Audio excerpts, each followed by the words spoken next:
part of this podcast is kind of understanding the process you went through during the divorce and even after the divorce that kind of gave you, that I'm still going to go through life. I still have to function. I still, I need to be there for my kids. And we'd like to, dive into that a little bit because there could be somebody listening that's about to go through it or thinking about going through it, or, just needs, to hear someone else's story. And not everyone has a supportive community around them. And so we like to bring those stories to them. So, just starting from the beginning, is there, when it happened, even, if it was your initiative or her initiative, there's still some sort of pain and, waking up and realizing that you're in the house alone half the time, or, you need to figure out life from here, which is totally different than the life that you imagine. How was that process for you? It was a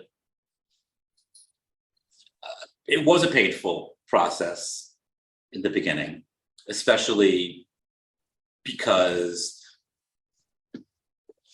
therapy didn't work. Between you two? Between the two of us. Couples therapy. I was going to ask that. Couples therapy. Yeah, couples therapy. Okay. It didn't work.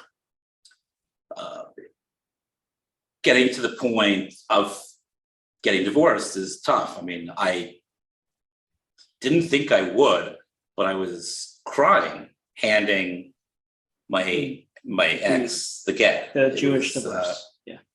Yeah, it was an emotional day. And for all those that don't know, the process is it's done technically to bring about emotion. And part of it is you have to take the divorce agreement, the Jewish divorce agreement, and actually have to place it in the hand of your wife. And that's the only way to officially make that process happen and work. Continue. And then, so that I took a trip to the States and I came back, and that night, the lockdown happened. So everyone's lives would change together, but it was especially tough on me, on anybody who got divorced, because you were basically on your own. When you didn't have the kids, you couldn't go anywhere. Right. Nothing was open. You were just couldn't see by yourself. Yeah. You couldn't go out with friends. You couldn't go for a drink. It was, I didn't have any support system at all.